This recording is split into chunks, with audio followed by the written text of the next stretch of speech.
Қонақ болып келіп отырсыздар. Сіздерге біз бас иеміз. Рахмет. Көктемнің алғашқы күнінде осылай жарқырап, міне нағыз әже айтатын біздің өсиетіміз болса, осы кісілерден сұрап, айтып білеміз. Сол себептен міне тағы да бір әжелерге қол соғып қояйық.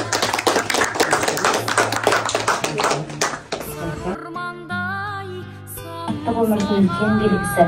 Мағжан Жұмабаев атындағы жалпы білім беретін мектеп оқушылары немере шөбере сүйіп, бір шаңырақта бақытты өмір сүріп отырған ата-әжелерді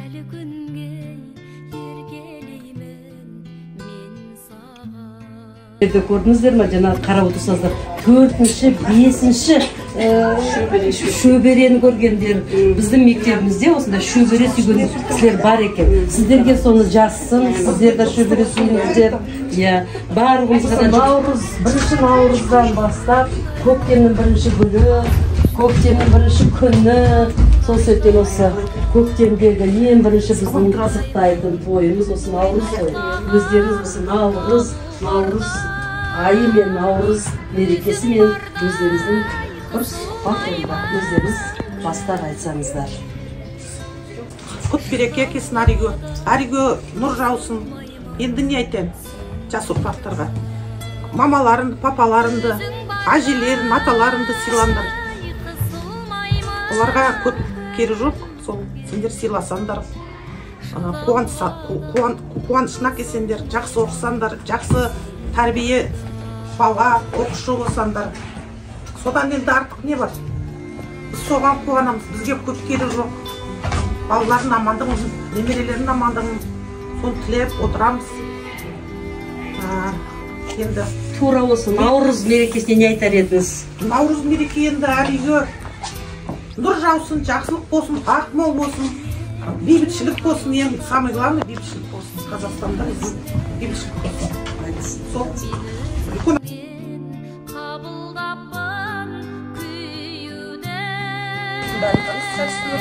мен оны бітеп болғанда, 2 айлық болғанда мен бауырына басып, содан енді міне осы уақытқа дейін өсіріп келе жатыр. Сол балада тоже маған өте жақсы көмектеседі. Екеуміз уборка бәрін жасаймыз. Дәрімді әперетін, алып келетін, маған мен ауырып жатқанда, не тапқанда бүкіл дәрілерді названиясында, сол дәрілерді әкеліп береді, дәрі ішкізеді. Сол енді ойлаймын, енді жақсы азамат болады. Тәрбие беріп отырмыз, жалбай. Үлкенді тыңдай білсеңдер, ата-аналар тыңдай білсеңдер, апайлар бір нәрсе айтса, үйге айтып барудың қажеті жоқ. Апай сендерге жақсы болсын деп айтады. Ұрыспайды да, ұрысса да кішкене сендерге айтады да, қаттырақ. Оны ұрысады деп өздеріңе қабылдап аласыңдар. Ол үшін өздеріңе қабылдамаңдар. Біз кезімізде оқығанда, мына ерте кезде, ол кездің енді қазір кетті ғой. Ол кез даже мынандай указка деп айтады ғой, бір ағаш істеп мұғалімдер ұрып кеп қалатын, салып кеп қалатын. Рас қой, бізді. Олар шаштарын өсіркесе, қайшым қиып жіберетін. Онда өлгеніміз жоқ. Сол тәрбиені алып өстік. Бірақ қазір енді сендер ондай көріп жатқан жоқсыңдар. Бәрі бар, бәрі. Алдарыңда не жейін демейсіңдер. Сондықтан соны кім әкеп жатыр? Оны ата, ана, әке, шешең әкеп жатыр. Сондықтан соны білу керек. Артық мен соны киюім керек, соны ішуім керек, соны жеуім керек деп айтудың қажеті жоқ. Өйткені анаңды да, әкеңді де кішкене нету керек. Аяу керек. Мен барымен базар осыны киейін. Біз өз бірімізден біріміз бет киіп өскенбіз кезінде. Қазір олай біреу кимейтін кез болды. Солай өскен балалардың біріміз. Қазір мұнда ата-әже болып отырмыз. Сондықтан сонда кішкене ар жақтарынан өткізіп, өздеріңе кішкене ескергендерің өздеріңе жақсы. Солай жақсы боласыңдар енді. Енді мына жерде әжесі жібін дайындағанша, енді мектебіміздің ішінде де әжелер бар ғой бізде. Міне мен өзім әжемін. Қалампыр апай әже, Әсем апай әже, Бөпежан Нұрлан әже, айғайлап жүрсе де ол кісі жаспын деп. Кенже апай әже. Көрдіңдер ме балалар? Біздің мектебіміздің өзімізде де әжелеріміз бар.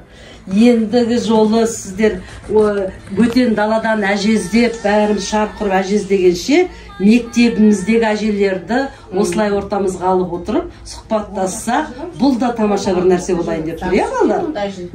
Әлде мектепте сіздер бізден шаршадыңыздар ма? Сөйлесіз біздің сөзімізді. Сол себептен ендігі жолға әжелеріміз, осы мектептің ішіндегі әжелеріміз болсын. Қазір енді Қалампыр әже бізге өзі бір-екі ауыз сөзін қоссын.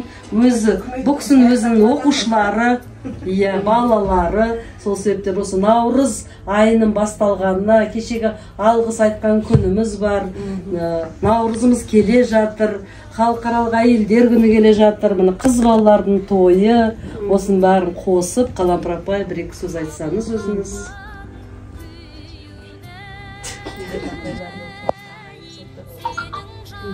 Зәуреш апай, біз сіздерге көптен көп рахмет, осындай ұйымдастырып, әжелерді шақырып, қыз бала мен әже арасындағы әңгімені өріп отқанымызға көптен көп рахмет.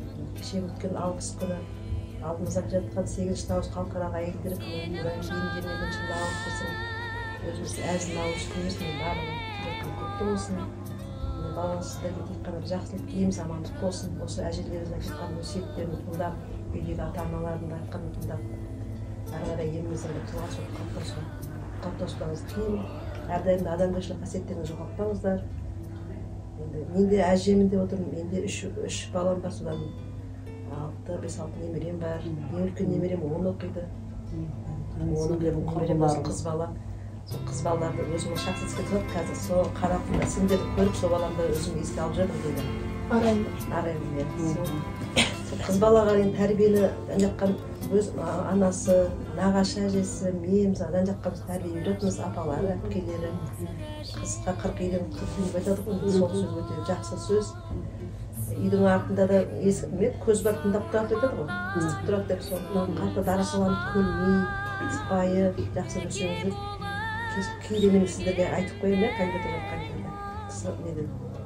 Бір-біріңізге орысша сөйлеспеңіздер деп кейде айтып қаламын. Кейде айтамын, қыз бала сияқты неге нетіп жүрмейсіңдер, сызылып, неге аттылап жүресіңдер сендер деп айтамын, Біздің балалар көп военный классқа барған ғой, сол классқа барғаннан кейін көбісі шалбар киіп, жаңағыдай немен тәртіп үйреніп қалған. Кейде өзім қарап тұрмаймын, олар неге аттылап кетіп жатыр. Тәртіп, балалар? Бұл баяғыдан келе жатқан тәртіп.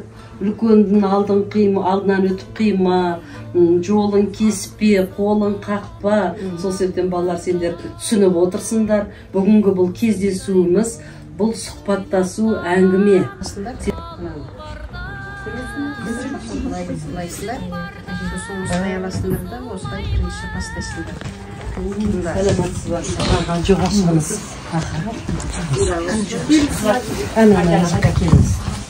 Ана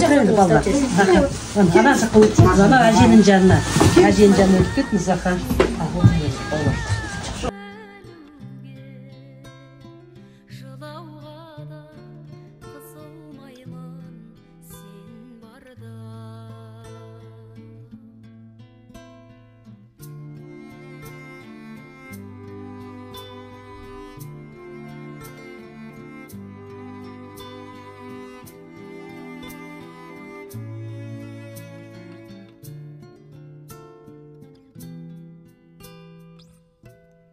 Мен өзіңнен қабылдаппын сүюдей, мен өзіңнен қабылдаппын күйюдей,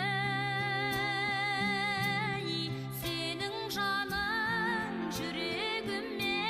Қыздар оянсын, егерде ертеңінде тоқып үйренеміз десеңдер, шақырсаңдар, мына жерде мен көрсетіп беремін. Тоқуға үйренемін десеңдер. Ойнырыш тоқуға болады, ұйыққа тоқуға болады. Қазір енді шағын үй болып тұр ғой. Сондықтан барымен кішкене.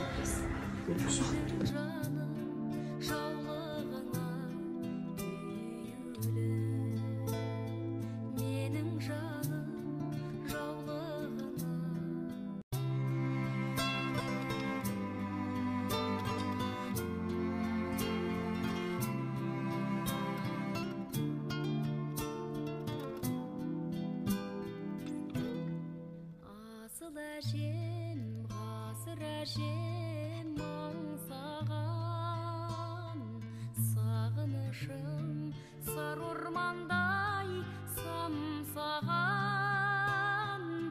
әке болып жүргенімде ұмытып, әлі күнге еркелеймін мен саған.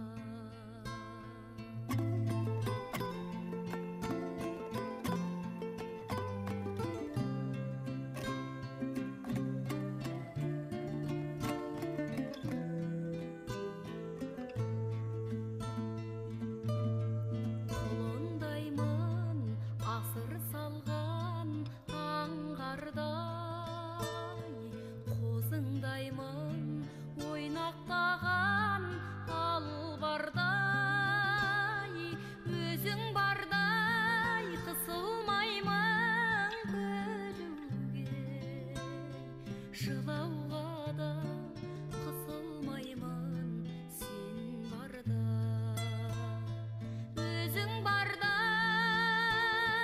қысылмаймын күлуге жылауға да қысылмаймын сен барда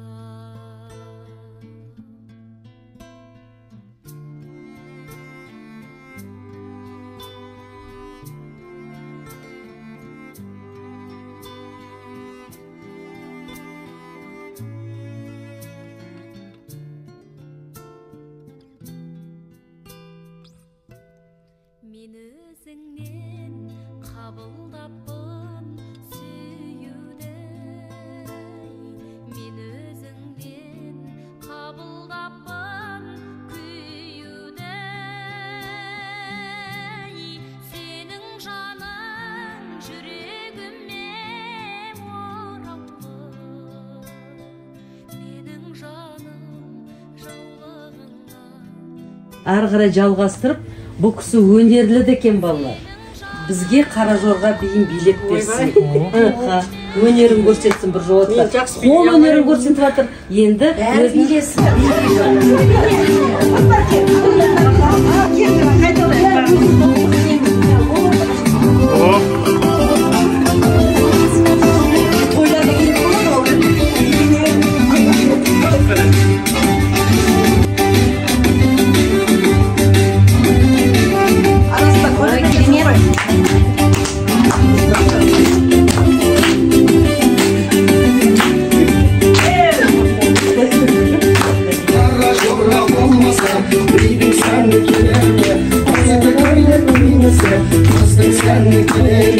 Algan iki жолдастар біреуін шырқай бастар ай дегенге кей деген қамалайды қол бастар басыңызға шықпадым қара жорға билеген бәрекелді жарайсыз қара жорға ойнаңдар қой десе де қоймаңдар қос жігіттің Яун, давай.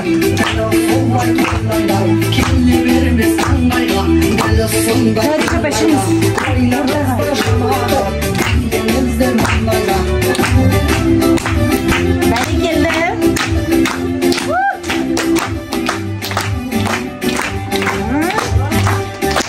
Ой, керемет.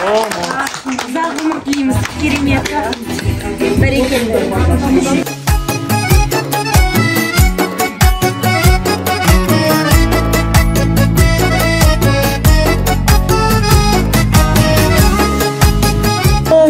Сыйладың сен маған даланың әр гүлін, жинадың сен маған, сен бердің құстардың қанатын самғаған, балалық құштарым өзіне арналған, әлдилеп ана деп ән салам, кетейін мейлі жүзге толып, сәбимін мен саған.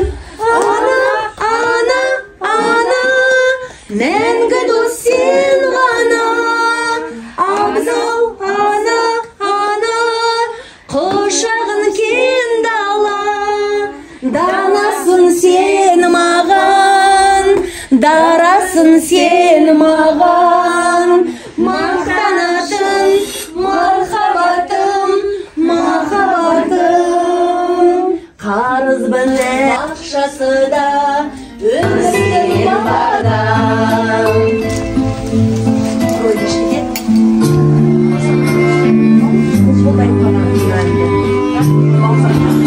Аймақта түсі останыды. Издалека.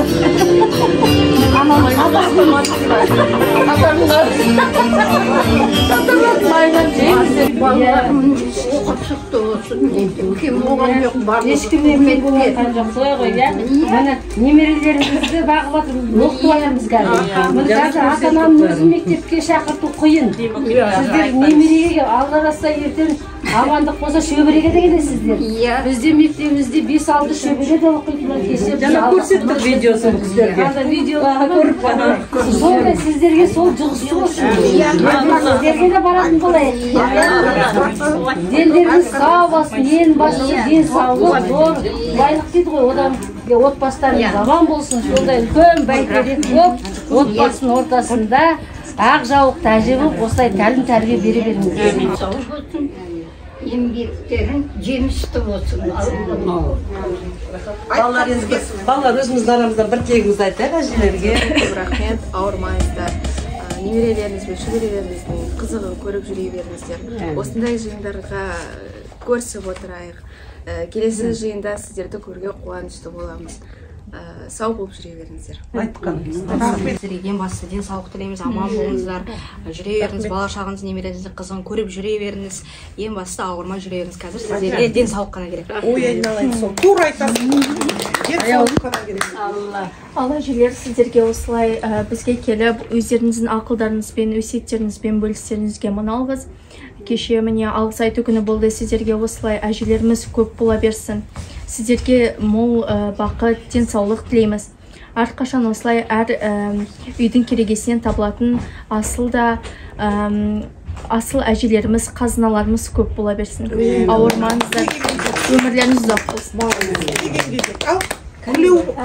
Ең бастысы сіздерге денсаулық, немере шөберелеріңіздің қызығын көріңіздер, оларға да денсаулық тілеймін. Және де сіздерді 100 жасасын деп қалаймын. Осылай келген жеріңіз үшін мың алғыс. Сосын жасыңызға жас қосыла берсін, денсаулығыңыз зор болсын. Осылай әрқашанда біз мектебімізге келгенде біз әрдайымда қуаныштымыз. Шөберелеріңіздің, немерелеріңіздің көркін көре беріңіздер. Әжесінің мектебі деген ұйым бар. Сол ұйымны сіздер мүшелерісіздер. Ана жол өздеріңіз бірінші жиналыс өткізіп, міне өздеріңіздің ұсыныстарыңыз бойынша осында жиі оқушылармен кездесіп, болашаққа тәлім тәрбие беріп, қазақи тәрбие, салт дәстүр барлығын үйретіп, ертең сонда біздің балаларымыз ерекше болады. Ең бастысы тәрбиесі өте жоғары, инабатты болады. Бұл қазақ мектебі болғандықтан біз қазақи тәрбиеге көп назар аударуымыз керек. Әсіресе салт дәстүріміз бар, ұмыт болып бара жатқан қазір кейінгі уақытта. Ол біздің асыл қазынамыз ғой, салт дәстүріміз. Ешқашанда ұмытпауымыз керек. Ал енді сол әр үйдің төрінде отыратын, төрінде табылатын сіздер аман болыңыздар. Немере сүйі болсыздар, шөбере сүйіңіздер. Сіздерде әжелер көп болсын, бірлесіп болашақты тәрбиелеп, осындай біз қуанып отырайық. Өз қолымыздан қолөнер жасап, мына әжелер, сіздерге сыйымыз бар.